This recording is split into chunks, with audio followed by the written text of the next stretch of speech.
Ողջույն Front TV-ի սիրելի հետևորդներ։ Այսօր մեզ սպասվում է շատ հետաքրքիր զրույց, որովհետև իմ հյուրը իմ գործընկերներից է։ New Day լրատվական կայքի հիմնադիր, Front TV-ի գլխավոր խմբագիր Անի Գևորգյան։ Բարև ձեզ։ Ողջույն Աննա, նորից շնորհակալ եմ, որ այսօր միասին ենք հաղորդման ընթացքում կարևոր իրադարձությունները քննարկելու։ Միշտ հետաքրքիր է, երբ լրագրողը զրուցում է լրագրողի հետ։ Համաձայն եմ, միանգամից անցնենք թեմաներին, Անի ջան։ 2 օր առաջ մամուլի ազատության օրն էր, իշխանական ներկայացուցիչները իրար հերթ չտալով հպարտանում էին ասելով, որ մամուլը ազատ է մեր երկրում։ Արայիկ Հարությունյանը իր հերթին իր Facebook-յան էջում գրառում էր արել, ուզում եմ մեջ բերել, ակնհայտ է, որ հանրությունը լուրջ մտորելու տեղիք ունի, արձանագրվել է, որ պետությունն ապահովել է մամուլի աննախադեպ ազատություն, բայց լրագրողների կողմից այդ ազատությունը մեկնաբանվում է որպես սանձարձակություն, անհանդուրժողականություն, սադրանք հրահրելու միջոց։ Դուք ինչ կասեք սրա վերաբերյալ։ Արայիկ Հարությունյանը թող մամուլի ազատությունից չխոսի, որովհետև իրենց իշխանությունը ամեն ինչ արել է, որ մամուլը ազատ չլինի, ուժի կիրառումից միջև ֆեյքային գրողներ, ընդ որում Նիկոլ Փաշինյանի գլխավորությամբ մամուլը բարբերաբար թիրախավորվել է, այնպես որ իրենք հպարտանալու տեղ չունեն, ինչպես ես գրառում էի կատարել, լրագրողների հետևից էլ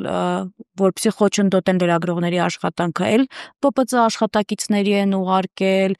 էլ իրենց աջակիցներն են փողոցում լրագրողների նկատմամբ ճնշում գործադրել, էլ իրենց падգամավորներն են լրագրողներին ամենատարբեր որակումները տվել, հիշում եք վերջին որակումը Անդրանիկ Քոչարյանի կողմից տված, շատ տհաճ, քննադատելի, այսինքն այն իշխանությունը, ով իր մեջ ունի Անդրանիկ Քոչարյաններ, ունի Ալեն Սիմոնյաններ, ես լրագրողների տիրույթում եմ խոսում, լրագրողների գործունեության տիրույթում եմ, խոսում, ով այդպիսի անձիկ ունի, որոնք ամեն վայրկյան լրագրողներին պիտակավորում են, լրագրողների ազատությունը փորձում են սահմանափակել, խորհրդարանում, հետո փողոցում եւ այլ, այդպիսի իշխանությունը մամուլի ազատության հպարտանալու տեղ չունի, որովհետեւ մամուլը ազատ է ոչ թե իրենց ընձեռնած հնարավորություններով, ոչ թե օրենսդրական փոփոխություններով եւ այլն, այլ մամուլը ազատ է, որովհետեւ լրատվադաշտում այնպիսի մարդիկ են աշխատում, ովքեր իրենք են ազատ, իրենք են ազատությանը ձգտող, այսինքն կոտրվող տեսակ չեն, հարմարվող տեսակ չեն, կողքից չեն նայում երկրում տեղի ունեցող իրադարձություններին, այսինքն եթե մենք խոսում ենք մամուլի ազատությունից, ապա պիտի ասենք, որ դա հենց մամուլի ներկայացուցիչների շնորհքն է, խմբագիրներից, լրագրողներից սկսած։ Եվ այդ միջավայրը, ազատ միջավայրը ապահովում է հենց լրատվադաշտը ինքն իր համար, չդառնալով Նիկոլ Փաշինյանի խոսափողը, որովհետև ինչու են իրենք հանկարծ սկսում խոսել լրագրողների էթիկայից, ինչու են համար լրագրողների գործունեությունը երբեմն փորձում որակել որպես էթիկայից դուրս կամ սանձարձակ, որովհետև իրենք ուզում են լրատվադաշտը տեսնել այնպես, ինչպես օրինակ կտեսնեն կառավարության լրագրողին կամ, չգիտեմ, իրենց տիկտոկերներին, հարգելիներս, լրատվադաշտը եւ ոչ մեկի քիմքի հաճո լինելու համար չէ, հանրությանը տեղեկատվություն փոխանցելու համար է։ Անի, դու արդեն բավականին ճանաչված եւ սիրված լրագրող ես, անընդհատ լուսաբանում ես տարբեր իրադարձություններ, այ մեր երկրում տեղի ունեցող իրադարձությունները, որքանով են բխում հանրային շահի սպասարկումից։ Նախ շնորհակալ եմ գնահատականի համար, չեմ կարող ասել որքան եմ սիրված կամ ում կողմից սիրված թե ոչ, որովհետև հանրության մեջ կան այնուամենայնիվ թեկուզ ուղղորդվող, բայց այնպիսի մարդիկ, ովքեր իմ գործունեությունը ճիշտ չեն համարում, իմ որպես լրագրող, նաև լրագրողի գործունեությունը ճիշտ չեն համարում, նույն էթիկայից դուրս են համարում եւ այլն, բայց այնուամենայնիվ երբ քեզ թիրախավորում են, նշանակում է, որ դու ինչ որ մեկին, ինչ որ վայրում ճիշտ նշանակետին խփել ես խոսքով, որպեսզի հնարավորություն չտանք, որ Փաշինյանը շարունակի լրագրողներին քիլեր անվանել, ասեն, որ խփել ես խոսքով, խփել ես քո դիպուկությամբ, խփել ես քո գրչով, եւ լրագրողները, այո, դա կարող են անել եւ դա իրենց իրավունքն է։ Այսօրվա օրակարգը ինչի մասին մենք խոսում ենք, եթե ուսումնասիրենք, կհասկանանք, որ հանրային շահը սպասարկող օրակարգ չի։ Այսինքն օրակարգում ինչ հարցեր են։ Նոր նորքի թաղապետի կողմից ակտիվիստին ծեծի ենթարկելու հասկանում ենք, քննադատում ենք մենք բոլորս էլ եւ այլն, բայց այսօր օրինակ քաղաքապետարանում կոռուպցիայի հարցերը թողած, որ կոռուպցիայի մեջ թաթախվել են, այդ ծեծնելա չէ կոռուպցիայից եկել,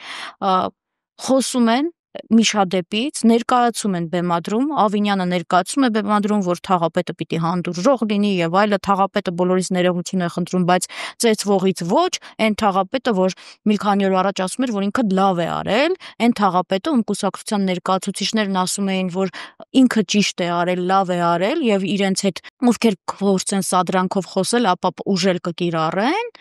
եւ այն թաղապետը, ում առաջնորդը, ում կուսակցության առաջնորդը абսուրդի հասնոտ գնահատական էր տվել, ասելով, որ Ռուսաստանի դեսպանատան կողմից է կազմակերպված եղել։ Այսինքն ստացվում է, որ իրենք մանիպուլատիվ տեղեկությունները դաշտ են նետում, իրենք են ծեծը իրականացնում, հետո էլ սկսում են իշխանությունով, ընդդիմությունով, ակտիվիստներով դա քննարկել։ Այնինչ մենք գիտենք, թե ինչ է այս օրերին կատարվում, որը հանրությանը կարող է հետաքրքրել։ Նախիջևանում Ադրբեջանը զորավարժություններ է անցկացնում։ Հիմա սա չափազանց կարևոր հարց է, եւ այս հարցերը պիտի ինտենսիվորեն քննարկվեն, որովհետեւ մինչ մենք մեր դիմադրողականությունը իջեցնում ենք, թշնամին դիմադրողականությունը իր բարձրացնում է, պաշտպանության մակարդակը բարձրացնում է, մենք ինչ ենք անում։ Հանրության ուշադրությունը շեղելու համար չի արդյոք այս ամենը արվում։ Գիտեք, ես չեմ կարող հստակ ասել հանրության ուշադրության շեղելու համար է արվում, բայց որ այսպիսով հանրության ուշադրությունը շեղվում է, դա փաստ է։ Հիմա տեսնենք երկրորդ հարցը, որը այսօր օրակարգում կա, որն է։ Նիկոլ Փաշինյանին անվստահություն հայտնելու գործընթաց։ Արդյունենք շարժումն է այս գործընթացը բերել հրապարակ, բայց դրանից հետո ինչ է եղել։ Առաջին հատկից թվում է, թե սա լուրջ գործընթաց պիտի տեղի ունենար, բայց ընդդիմությունը այս գործընթացը վերածել է անլուրջ մի process-ի։ Տեսեք, ինչ է կատարվում։ Պարզվում է ոչ պատիվ ունի վարչապետի թեկնածու, ոչ Հայաստան խմբակցությունը ունի վարչապետի թեկնածու, Հայաստան խմբակցությունը տեքստ է տարածում, որտեղ խոսում է պատասխանատվությունից, երաշխիքներից եւ այլնից, բայց նույն խմբակցության անդամները տարբեր շարժումների ժամանակահատվածում ժողովրդին փողոց են հանել, խոսել են անվստահության գործընթացից եւ որևէ մեկը հետո չի պատասխանատվության ենթարկվել եւ որևէ մեկը այսօր չի էլ հիշում, բա ուր մնացին այդ երաշխիքները, ուր մնաց հանրության առաջ այդ պատասխանատվությունը, այսինքն մենք լրագրողներ ենք, մենք փողոցում եղել ենք այն ժամանակահատվածում, երբ որ դուք ասել եք, որ գնում եք ստորագրությունների հետևից ու այդպես էլ այդ ստորագրությունները չեք բերել ու դուք խոսում եք անվստահությունից ու դուք խոսում եք երաշխիքներից, բայց հիմա եթե ես այդ process-ը այն ժամանակ արձանագրել եմ, հիմա որպես լրագրողը ո՞նց չխոսեմ այդ մասին, ո՞նց չասեմ, որ հարգելիներս, բա այն ժամանակ չկար պատասխանատվության հարց, այն ժամանակ չկար երաշխիքների հարց, հիմա եթե դուք հերթական անգամ պիտի տապալեք օրակարգ, համատեղ տապալեք, որովհետև եթե համաձայնության չեք գալիս, համատեղ եք տապալում, նշանակում է դուք բարձրացնում եք Նիկոլ Փաշինյանի դիրքերը, իսկ ես որքան էլ որ լրագրողը չպետք է տեսակետներ արտահայտի եւ այլը, բայց հիմա մեր երկիրը այն իրավիճակում չի, որ ես ինձ պահեմ այսպես դասական լրագրության կանոնների մեջ, բայց դա էլ ձեզ ասեմ, դասական լրագրության կանոնների մեջ մտնում է նաեւ վերլուծությունը, մտնում է նաեւ լրագրողի հետգրությունը, լրագրողը դա միայն լուր արձանագրողը չէ, դա միայն լուր գրողը չէ, լրագրողը այն մարդն է, ով ունակ է վերլուծություններ կատարել, ով ունակ է հիշեցումներ անել, ով ունակ է դիտարկումներ անել, այդ ողջ ժամանակահատվածում հետևել ենք այս ուժերի գործունեությանը, պիտի հիշեցնել իրենց։ Հիմա սա է, եթե ընդհանուր նայում ենք, օրակարգում էլ ինչ հարցեր կան օրինակ հարցեր, որոնք ձեզ որպես լրագրող հետաքրքրել են արծարծվող հարցերից։ Մենք տեսանք, թե ինչ ճակատագիր ունեցավ արցախցիների հետ կապված այդ պայքարը փոքր, որը մեկնարկել էր Վրանում եւ այնտեղ էլ այսպես հանրահավաքով մեկնարկել էր, Վրանում շարունակվել էր եւ Վրանում էլ ավարտվեց։ Ինչու այդ համաժողովրդական ցասումը, այդ համաժողովրդական պայքարի կարևորությունը այս հարցի շուրջ կարողացան ձևավորել։ Հիմա ստացվում է, որ ծեծը ավելի կարևոր էր, քան արցախցիների բարձրացրած հարցը, այդպես չէ։ Մենք գիտենք, որ այսօր արցախցիներին հիմա շատերն են մեղադրում այդ պայքարը սկսելու համար։ Բայց ինչի են մեղադրում։ Պայքարը սկսելու համար չպիտի մեղադրել, պայքարը չեն էլ կարող դադարեցնելու համար մեղադրել, որովհետև իրենք միայնակ ինքնուրույն չէին կարող այդ գործընթացը անել, բայց այս կամ այն քաղաքական ուժերը, որ այդ մարդկանց այցելում էին, բայց չէին մտածում, որ պիտի շարունակական լինեն։ Պիտի այդ հավաքները շարունակական լինեին, մարդիկ եթե դուրս էին եկել փողոց, պիտի միջև վերջ իրենց ձայնը ասեն։ Ես գիտեմ, դուք էլ Արցախից եք, բազմաթիվ արցախցիներ մեզ ահազանգում են, տարբեր լրատվամիջոցների, նաև աշխատանքի շրջանակում գիտենք, տեղյակ ենք, ահազանգում են, որ իրենք թողնելու են երկրից գնան, այսինքն բռնագաղթած արցախցի հիմա էլ Հայաստանից է պոկվելու, հասկանում եք, սա ինչ է նշանակում։ Արտագաղթելու է հիմա էլ Հայաստանից։ Այսինքն մենք այստեղ մեծ խնդիր ունենք, եկեք այդ ինտենսիվությամբ ամբողջ օրը, որ մեծ ու փոքր քննարկում եք ինչ-որ հարցեր, այս հարցը դրեք քննարկման։ Ամբողջ օրը այս հարցը քննարկեք։ Գիտեք, արցախցիների մեծ մասը նաև հակված է այն մտքին, որ այս իշխանության հենց ուզացնել հենց այդ է, որ արցախցիները լքեն Հայաստանը, ցավոք սրտի։ Իշխանությունների հայտարարությունները մենք տեսնում ենք, օրինակ Արցախի պետական ինստիտուտների այստեղ գոյության իրավունքի հետ կապված մենք իրենց դիրքորոշմանը ծանոթ ենք, բայց այստեղ խնդիրը միայն իշխանություններինը չէ։ Եթե մենք արդյունավետ աջակցություն չենք ցուցաբերում, նկատի ունեմ հանրությունը, նույն խորհրդարանական ուժերը, արտախորհրդարանական ուժերը, եթե մենք արցախցիներին թև ու թիկունք չենք լինում, իրենց ինչ է մնալու։ Իրենց ինչ է մնալու անել, հետո քննադատելու ենք, ինչ ասենք, հիմա էլ Հայաստանից գնացիք։ Բայց մարդիկ էլ ասում են, բայ այդ տան վարձերը մենք ինչպես պիտի տանք, մեզ աշխատատեղ է անհրաժեշտ, աշխատատեղ չկա եւ այլը, ինչ պիտի անենք։ Գույքագրեք, սկսեք հերթով, այնպես չի, որ այնպեսի մեծ աշխատանք եք անում, որ ժամանակ չկա։ Միմյանց նկատմամբ քարեր եք, միմյանց վրա քարեր եք նետում, դրա փոխարեն հերթով գույքագրեք բոլոր խնդիրները եւ բոլորը սկսեք լծվել այդ գործին։ Այդ գործը արեք։ Անի ջան, դուք որպես լրագրող ավելի սրտացավ եք արցախցիների համար։ Ես չէի ուզեն այդպիսի գնահատական տալ, ուղղակի ես իմ աչքով բռնագաղթը տեսել եմ, ես իմ աչքով տեսել եմ այն պատմությունները, այն, այսպես ասեմ, իրական պատմությունները, այն մարդկանց կյանքի մի հատվածը, ողբալի կյանքի մի հատվածը, եւ ես հասկանում եմ, որ այդ մարդկանց դեռ երկար ժամանակահատված է պետք, որ ուշքի գան։ Զուտ դա, թե չէ մենք,